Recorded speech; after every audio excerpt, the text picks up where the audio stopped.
والسماء ذات البروج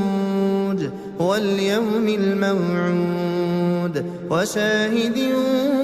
ومشهود قتل أصحاب الأخدود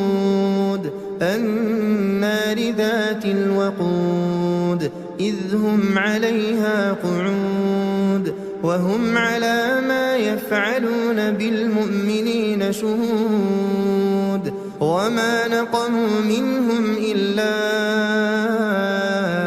أن يؤمنوا بالله العزيز الحميد الذي له ملك السماوات والأرض والله على كل شيء